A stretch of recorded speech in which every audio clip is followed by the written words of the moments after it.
예. 주님 전에 하루 종일 있는데 오전에 보고 또 보는데도 반가운 것 같습니다. 주님 안에 한 가족이라서 그런 것 같습니다. 오늘 부르심을 따라서라는 제목으로 말씀을 나누고자 합니다. 하나님께서는 항상 사람을 눈여겨보고 계십니다.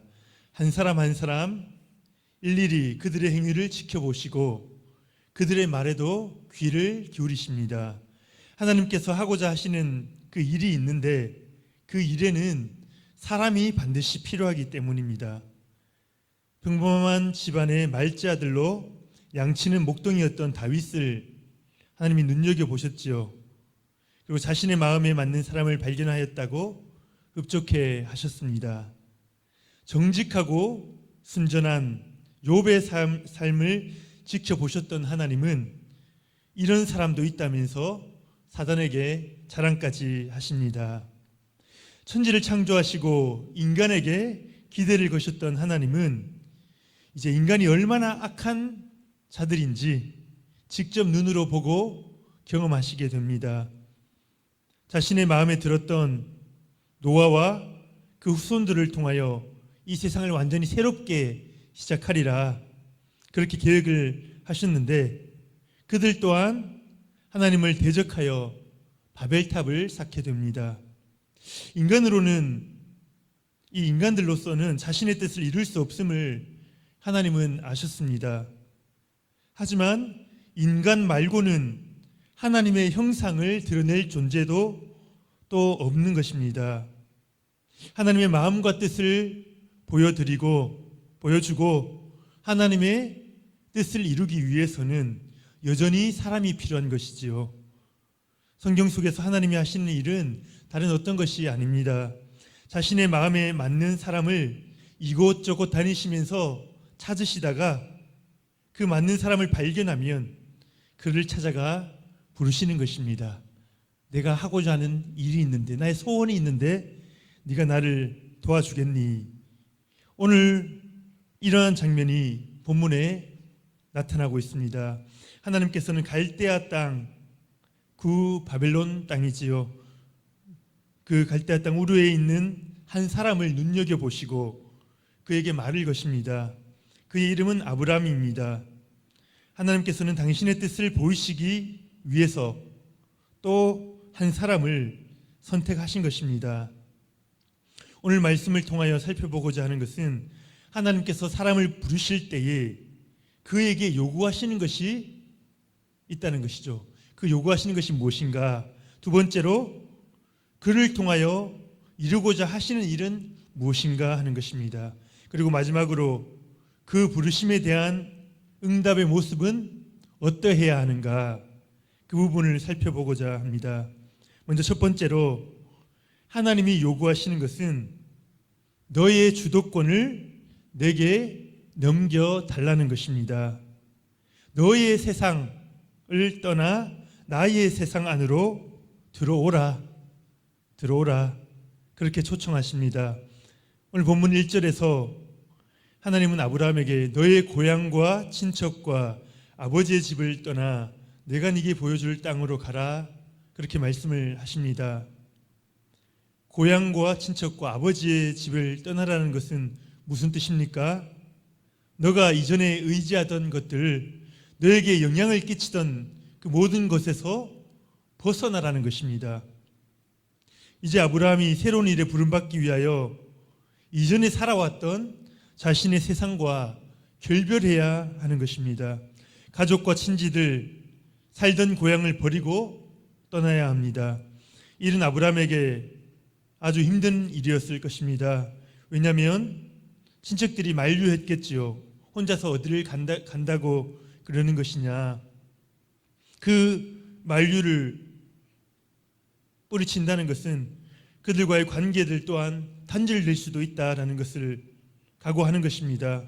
또한 고향을 떠난다는 것은 내게 익숙한 것들로부터 분리되어 낯선 세계로, 위험이 도사리고 있는 미지의 세계로 걸어 들어가는 것입니다. 하나님께서 아브라함을 부르실 때에 가장 먼저 하신 말씀은 너의 세상을 떠나야 한다. 그 말씀을 하십니다. 이어서 하나님께서는 내가 너에게 보여줄 땅으로 가라고 말씀하십니다. 그것을 줄여보자면 나의 세상으로 이제 들어오라는 것입니다. 너의 세상에서 나와서 나의 세상으로 들어오라는 것입니다. 너의 지식과 경험과 재물을 의지해왔던 거기서 나와 오직 하나님의 인도하심만을 의지하는 세상으로 들어오라는 것입니다. 앞으로는 하나님이 아브라함의 인생을 주도하시겠다고 말씀하시는 것입니다. 오늘 말씀 2절에 보면 내가 너로 라는 단어로 시작을 하고 있습니다. 아브라함과 관련된 모든 계획의 주체는 이제부터는 하나님이십니다. 내가 주체이고 너는 객체에, 내가 인도하고 너는 그 인도를 따라오면 된다는 것입니다. 하나님의 부르심의 원칙은 바로 우리의 주도권을 내려놓고 하나님의 주도권을 인정하고 따라가는 것입니다. 간단합니다. 하나님이 말씀하시면 들어야 합니다. 이제는 다른 길이 없습니다. 하나님이 세계 안으로 발을 들여놓았으면 하나님 말씀하실 때에 들어야 합니다. 하나님이 내가 이해하지 못하는 것을 말씀하시면 어떻게 합니까? 물어봐야지요. 기도해야지요. 겸손하게 여쭙는 것입니다.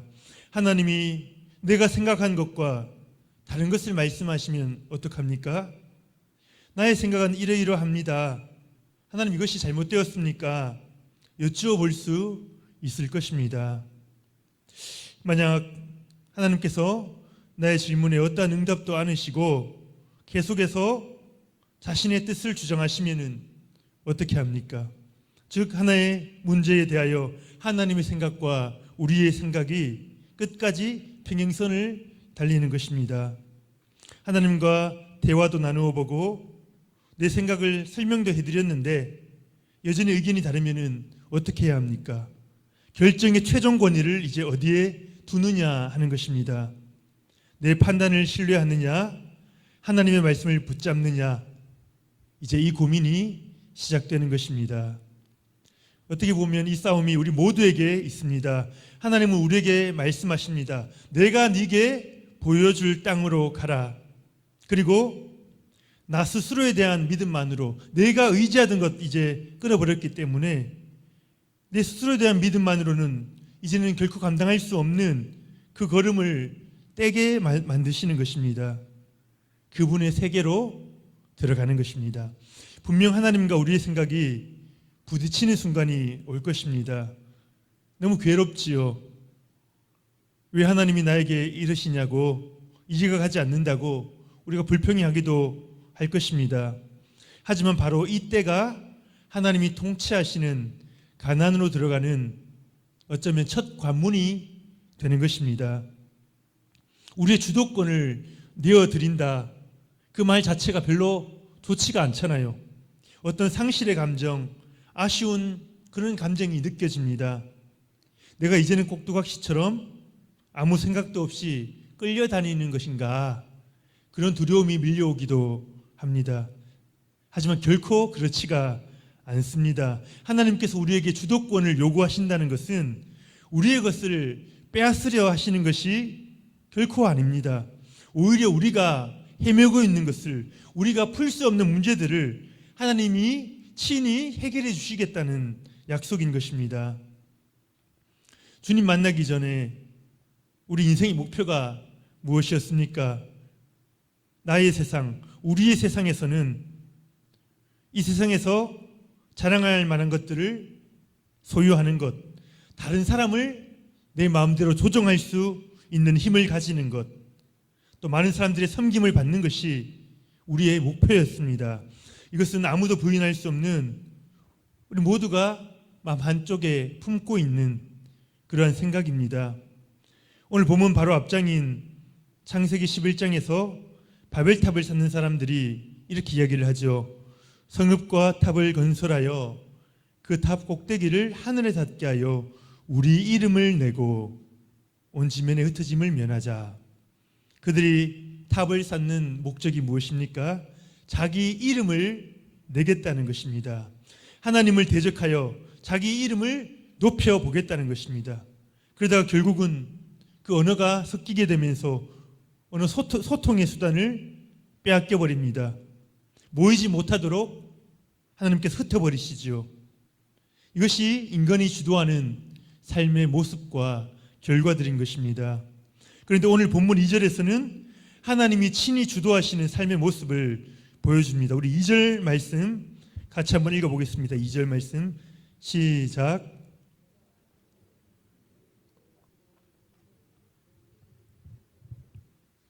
너는 복이 될지라. 아멘. 온 인류가 스스로의 힘으로 얻고자 했던 것들을 하나님께서 주도적으로 아브라함에게 주시겠다는 것입니다. 큰 민족을 이루어 주실 것입니다. 그리고 복을 주시겠다 말씀하시죠. 그리고 마지막으로 아브라함 너의 이름을 창대하게 만들어 주겠다. 반면에 바벨탑을 쌓던 자들은 큰 민족을 이루고자 하였지만 지면에서 흩어져 버렸습니다. 복을 받고자 하였지만 저주를 받았습니다. 이름이 창대해지고자 원했지만 오명만 남기고 그들은 물러갔던 것입니다. 사실 아브라함은 하나님의 약속을 쫓아가면서도 수많은 실패와 좌절을 경험합니다. 아내 사례를 바로에게 빼앗기기도 하고 이스마엘을 낳음으로 사레와 하갈이 안방 다툼을 하는 것을 옆에서 지켜보아야 했습니다. 아브라함은 우리와 같이 연약한 인간이었습니다. 그럼에도 불구하고 하나님의 약속은 아브라함을 통해서 이루어지게 됩니다. 그 이유가 무엇입니까? 하나님께서 아브라함을 부르셨고 아브라함이 하나님께 주도권을 넘겨드렸기 때문입니다. 아브라함은 하나님이 일하실 자리를 그 공간을 자기의 몸을 내어드렸던 것입니다. 우리가 주도권을 넘겨드리면 하나님께서 우리가 구하던 복을 우리에게 친히 채워주시는 것들을 경험하는 것입니다. 하나님 앞에 우리를 낮추면 하나님께서 우리를 높여주시고 영광스럽게 만들어 주시는 것입니다.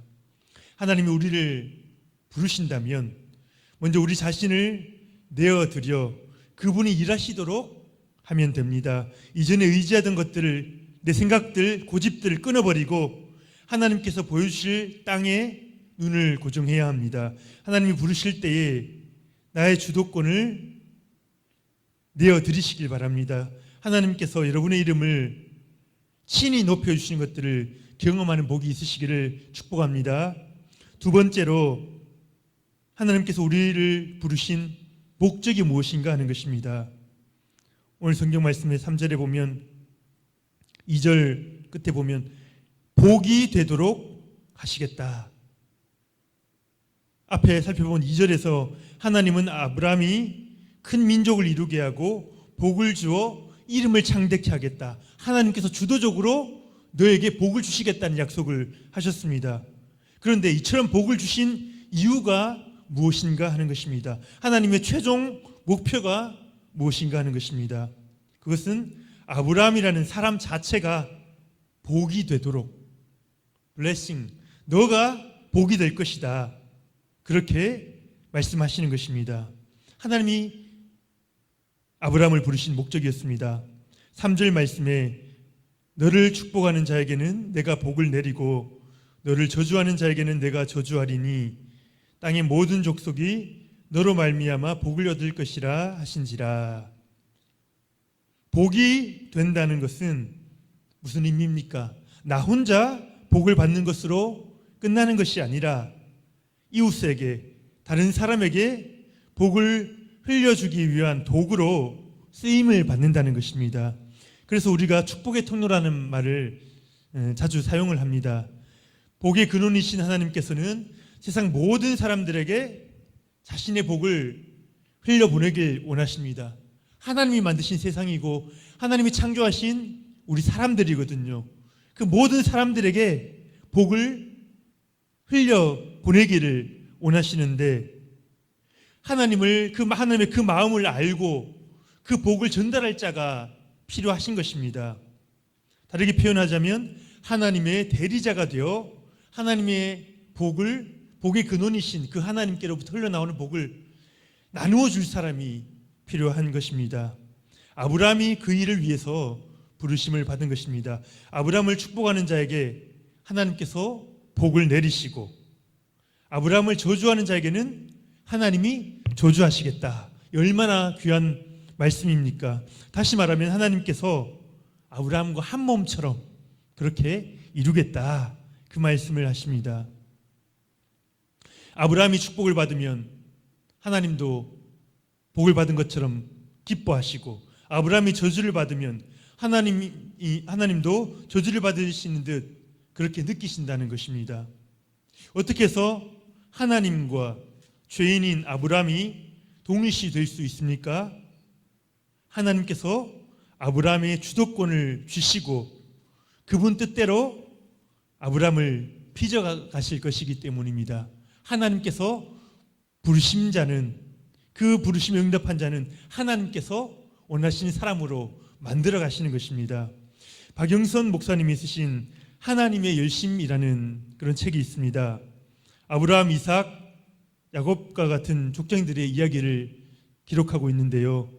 하나님께서 이 족장들을 택하신 것은 그들 속에 있는 어떠한 선함이나 노력이나 그런 좋은 것들, 좋은 성품들 때문이 아니라는 것입니다.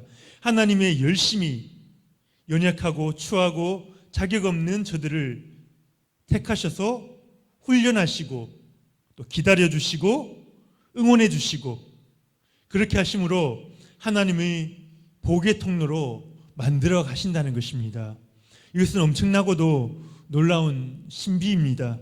타락하여 노아 홍수로 인한 그 심판과 저주를 받았던 인간이 바벨탑을 통하여 하나님을 그토록 대적하고자 했던 인간이 하나님과 한 마음을 입게 되고 이제는 하나님의 저주를 받는 자가 아니라 하나님의 복을 전하는 통로로서 쓰임을 받게 된다는 것입니다. 창세기 47장에 보면 야곱이 온 식구들과 함께 이제 요셉을 따라 이집트로 내려가는 장면이 나옵니다. 이때 요셉의 소개로 야곱이 바로 왕과 이집트의 왕이죠. 만나는 장면이 나옵니다.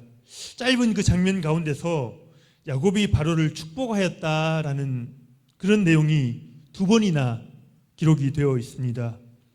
원래 축복은 누가 하는 것입니까? 어떤 지위가 높은 자가 낮은 자에게 빌어주는 것이 축복입니다. 그런데 당시 세계 최강국의 왕 바로가 야곱에게 축복을 받을 수 있느냐, 이것을 가지고 주석을 찾아보면 여러 가지 해석들을 하고 있는 것을 볼 수 있습니다. 매튜 헬리라는 유명한 성경학자가 있는데요, 그분은 이 구절을 이렇게 풀이를 했습니다. 세상적인 부귀로는 바로가 더 큰 사람이었으나 하나님과의 관계로 보면 야곱이 더 큰 사람이었다. 이렇게 짧게 기록하고 있습니다. 의미가 이해가 가십니까? 하나님의 복을 전달하기 위해서 부름을 받은 자, 이것이 아브라함이었으며 또한 오늘 우리가 부름받아 여기 하나님의 말씀을 듣고 있는 이유인 줄 믿습니다. 그리스도인이라면 내가 세상을 향한 복의 통로라는 자부심이 있어야 합니다.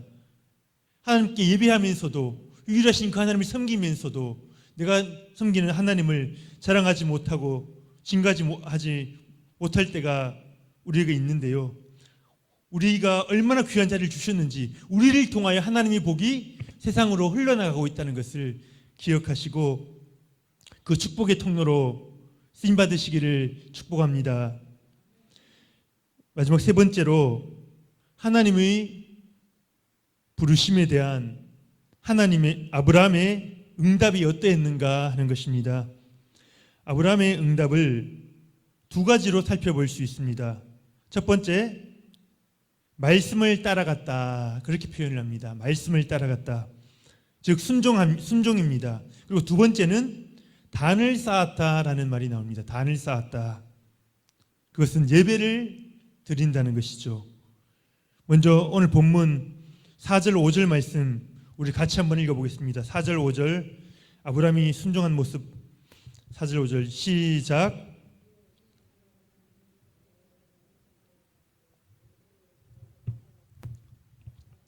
하란을 떠날 때에 75세였더라. 아브라함이 그의 아내 사레와 조카 롯과 하란에서 모은 모든 소유와 얻은 사람들을 이끌고 가나안 땅으로 가려고 떠나서 마침내 가나안 땅에 들어갔더라. 아멘. 먼저 4절에서 아브라함이 여호와의 말씀을 따라갔다, 그렇게 창세기 저자가 모세가 기록을 하고 있습니다. 아브라함은 여호와의 말씀의 권위를 인정한 것입니다. 이제 내 생각대로 내 지혜대로 움직이던 그 땅에서, 그 세상에서 나와 하나님의 말씀이 다스리시는 땅 안으로 들어온 것이죠. 그래서 그 말씀을 따라가는 것입니다. 주도권을 하나님께 드리는 것이죠. 아브라함이 여호와의 말씀을 따라갔다라는 표현은 아주 단순하고 명확한 표현입니다. 그죠? 뭐 다른 어떤 스토리나 이야기들이 없습니다. 하나님 말씀을 따라갔다라는 것을 강조하여 설명하고 있습니다. 반면에 5절 말씀은 좀 더 다른 측면을 보여주고 있습니다. 아브라함은 혼자 결정하고 혼자 낙타를 타고 떠나는 그런 홀몸이 아니었습니다. 5절에 보면 사레와 조카 롯과 또 하란에서 모은 모든 소유와 얻은 사람들을 이끌고 그렇게 기록을 하고 있습니다. 텐트도 있었을 것이고요, 많은 소유물들이 있었고 그것들을 관리하는 사람들이 있었고, 그리고 위험한 길에서 그들을 지켜줄 사병이죠, 개인 훈련된 병사들까지도 그들은 적은 숫자가 아니었을 것입니다. 목축업을 하였으니까 수많은 가축들도 함께 움직여야 했을 것입니다. 가나안으로 향하는 그 길, 그 시간이 얼마나 걸렸는지 성경은 기록하고 있지 않습니다. 하지만 그 길에서 수많은 사건 사고가 있었을 것입니다. 그래서 성경은 그들은 마침내 가나안 땅에 도착했다라고 기록을 하고 있는 것입니다. 또 참고로 히브리서 11장 8절은 아브라함에 관해서 이렇게 기록을 합니다. 믿음으로 아브라함은 부르심을 받았을 때에 순종하여 장래의 유업으로 받을 땅에 나아갈새 갈 바를 알지 못하고 나아갔으며. 여기서 아브라함은 하나님의 약속을 받았지만 그가 어디로 지금, 자기 혼자가 아닙니다. 자기가 주인이 되어 수많은 종들과 가족들과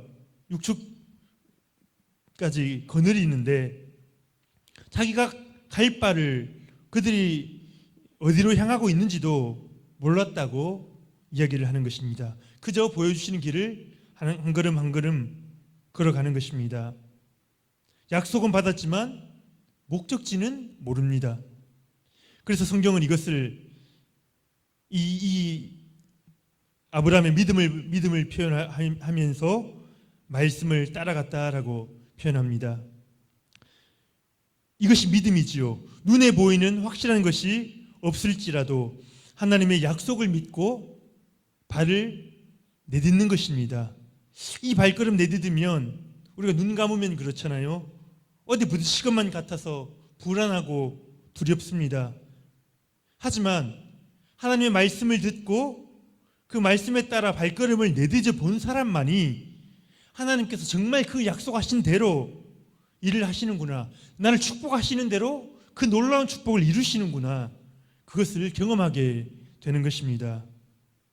놀라운 신비입니다. 말씀을 따른다고 예상치 못한 어려움을 당했는데 얼마나 화가 납니까? 하나님 말씀 따라왔는데 이것이 뭡니까? 그런데 오히려 그것은 우리에게 꼭 필요한 훈련이 됩니다. 참 신기하지요. 다음에 하나님의 일들을 이루어 나가는 데 있어서 그 훈련이 꼭 필요했다는 것을 깨닫는 때가 오는 것입니다. 하나님의 말씀을 따라갈 때 생겨나는 그 문제들이 자고 있는 우리의 영혼을 일깨워 주는 것입니다. 문제를 두고 하나님과 씨름할 때에 우리의 영적인 감각이 살아납니다. 하나님 왜 그렇게 하십니까? 이것은 안 됩니까? 하나님의 뜻은 도대체 무엇입니까? 기도하고 부르짖고 간구하는 가운데 우리의 영적 감각이 살아난다는 것입니다. 이 세상 가운데서 우리가 얼마나 연약한지 깨닫게 되고 결국 그것이 하나님의 뜻이었군요. 이 모든 것 위에 하나님의 계획이 있으셨군요. 결국은 나의 연약함을 고백하고 하나님을 더욱 붙잡게 되는 시간인 것입니다. 말씀을 따라 그 발걸음을 내디디실 수 있기를 축복합니다. 두 번째로 하나님의 부르심에 대한 아브라함의 반응은 단을 쌓는 것이었습니다.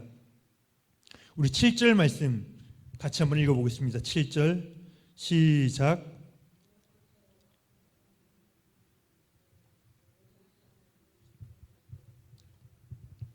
자기에게 나타나신 여호와께 그가 그곳에서 제단을 쌓고 아멘. 세겜에 도착했을 때 그 지역 이름이 나오거든요. 하나님이 나타나셔서 내가 네게 보여줄 땅으로 가라 하셨잖아요. 그 보여주겠다고 한 땅이 바로 여기다. 이 땅을 너의 자손에게 주겠다. 하나님께서 말씀하신 것입니다. 이 아브라함이 제단을 쌓고 하나님께 예배를 드리는 것이죠. 그리고 8절에 보면 아브라함 일행이 베델과 아이 사이로 조금 더 밑으로 내려가는 것입니다. 이동을 해서 거기서도 또 제단을 쌓는 모습을 보여줍니다. 제단을 쌓는다는 것은 하나님을 예배한다는 것이죠. 하나님과 아브라함과의 교제와 사귐이 시작되었다라는 것을 말해줍니다. 아브라함은 이제 자신의 길을 걷는 것이 아니라 하나님과 동행하며 그분이 말씀하시는 길을 따라갑니다. 하나님의 음성을 듣고 그분을 찬양합니다. 이것이 바로 예배입니다. 우리가 예배라 그러면은 처음부터 그것은 지루한 것, 답답한 시간, 의무감으로 가야 하는 것, 이런 느낌이 있는데요. 이거는 무조건 사단이 주는 생각입니다. 결코 그럴 수가 없습니다. 예배라는 것은 나를 불러서 나를 인도하시는 그 하나님과 교제를 나누고 그분의 뜻을 묻고 그분께 궁금한 것을 마음껏 물을 수 있는, 그리고 하나님이 이루신 일들을 마음껏 찬양하는 놀라운 축복된 시간인 것입니다. 그래서 하나님께 부름받은 모든 자들은 반드시 예배의 자리로 나옵니다. 형식적으로 나와 예배당을 채우고 마당만 밟고 돌아가는 것이 아닙니다. 물론 우리가 연약해서 때로는 믿음이 약해져서 그럴 때가 있겠죠. 하지만 하나님을 향한 우리의 질문이 있고 하나님이 하실 말씀을 기대하고 감사와 찬양을 드리는 그 시간, 나의 궁금한 것들이 풀려지고 하나님으로부터 새 힘을 공급받는 시간, 그 시간이 바로 예배의 시간인 것입니다.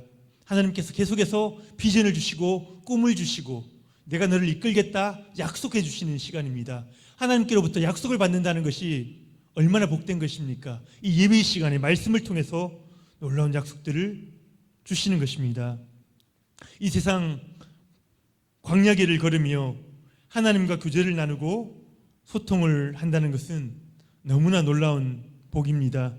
이 시간에 우리가 가야 할 길을 보여주시고 승리를 주시겠다는 그 음성을 듣게 되는 것입니다. 그것이 바로 우리 성도님들 지금 이 오후에 이 늦은 시간까지 나와 하나님을 찬양하고 예배를 드리는 이유가 아니겠습니까? 예배를 드릴 수 있음에 감사하시고 예배를 통하여 하나님과 그 깊은 교제, 일주간 어떻게 살아갈 것인지 질문도 하시고 새 힘을 얻고 그렇게 돌아가셔야 합니다. 그래서 한 주간을 이 땅 가운데서 하나님의 말씀을 따라 한 걸음 한 걸음 걷다가 다시 만나는 것입니다. 예배를 통하여 하나님과의 깊은 교제를 누리시는 복이 있기를 축복합니다. 이제 말씀을 마무리하려고 합니다. 하나님께서는 사람을 찾고 부르십니다. 지금도 하나님의 일, 하나님의 그 일이 무엇입니까? 이 세상을 향해서 복을 나누어 주고 싶으신 그 하나님의 마음, 그 일을 감당할 사람들을 지금도 찾고 부르고 계십니다. 하나님의 부르심을 받는 자들에게 가장 요구되어지는 것은 나의 주도권을 이제 하나님께 넘겨드리는 것입니다. 내 생각, 내 고집 딱 내려놓으시고요. 하나님 말씀하시는 것 딱 실천해 보십시오. 하나님, 내가 눈 딱 감고 하나님 말씀 믿고 움직입니다. 예. 하나님께서 어떻게 이끄시는지 경험하실 수 있기를 축복합니다. 하나님이 우리를 부르신 최종 목적은 우리가 하나님께 연결되어 있는 그 복을 전하는 통로가 되는 것입니다. 그리고 하나님의 부르심에 대한 우리의 반응이 있다면 그것은 하나님 말씀을 따라 순종하는 것, 어려움이 있을지라도 그것이 다 필요한 훈련인 줄 알고 믿음으로 말씀을 따라가는 것, 그리고 가는 곳곳마다 예배를 통하여 하나님을 만나고 새 힘을 얻고 하나님의 비전을 받는 것입니다. 이것이 하나님께서 우리에게 원하시는 것인 줄 믿습니다. 하나님께 주도권을 내어드리고 그분이 주시는 복을 마음껏 누릴 수 있기를 축복합니다. 이번 한 주도 믿음으로 한 걸음 한 걸음 걸으셔서 정말 하나님께서 주신 놀라운 그런 축복들과 기적들을 가지고 또 돌아오실 수 있는 우리 성도님들 되시기를 예수님의 이름으로 축복합니다. 기도하겠습니다. 하나님 아버지 감사합니다. 아브라함을